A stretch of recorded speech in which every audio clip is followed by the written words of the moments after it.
మొదటి సమూయేలు గ్రంథము 25వ అధ్యాయము.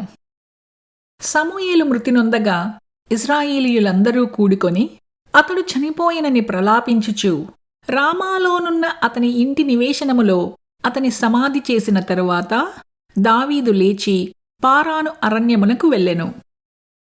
కర్మేలులోని మాయోనునందు ఆస్తిగలవాడొకడు కాపురముండెను. అతడు బహుభాగ్యవంతుడు. అతనికి 3000 గొర్రెలను 1000 మేకలను ఉండెను.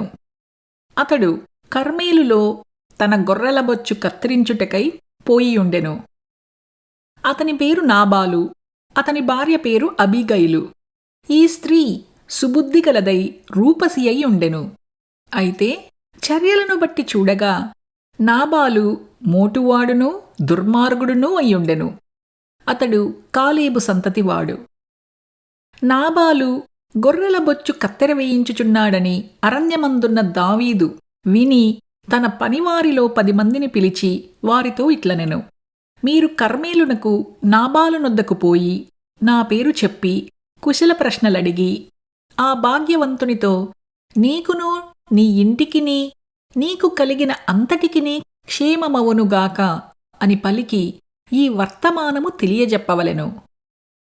నీ యొద్ద గొర్రెల బొచ్చు కత్తిరించువారున్నారను సంగతి నాకు వినబడెను. నీ గొర్రె కాపరులు మా దగ్గరనుండగా మేము వారికి ఏ కీడునూ చేసియుండలేదు. వారు కర్మేలులోనున్నంత కాలము వారేదియూ పోగొట్టుకొనలేదు. నీ పనివారిని నీవు అడిగిన ఎడల వారాలాగు చెప్పుదురు. కాబట్టి నా పనివారికి దయచూపుము. శుభదినమున మేము వచ్చితిమి కదా, నీకిష్టము వచ్చినట్లు నీ దాసులకును నీ కుమారుడైన దావీదునకును ఇమ్ము.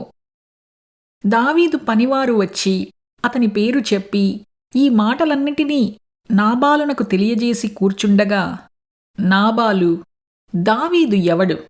యెష్షయి కుమారుడెవడు? తమ యజమానులను విడిచి పారిపోయిన దాసులు ఇప్పుడు అనేకులున్నారు. నేను సంపాదించుకొనిన అన్నపానములను నా గొర్రెబొచ్చు కత్తిరించి వారి కొరకు నేను వధించిన పశుమాంసమును తీసి నేను బొత్తిగా ఎరుగని వారికిత్తునా అని దావీదు దాసులతో చెప్పగా దావీదు పనివారు వెనుకకు తిరిగి దోవ పట్టుకొని పోయి అతనికి ఈ మాటలన్నీ తెలియజేసిరి.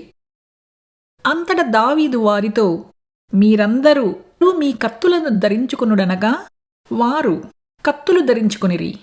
దావీదు కూడాను కత్తి ఒకటి ధరించెను. దావీదు వెనుక దాదాపు 400 మంది బయలుదేరగా 200 మంది సామాను దగ్గర నిలిచిరి.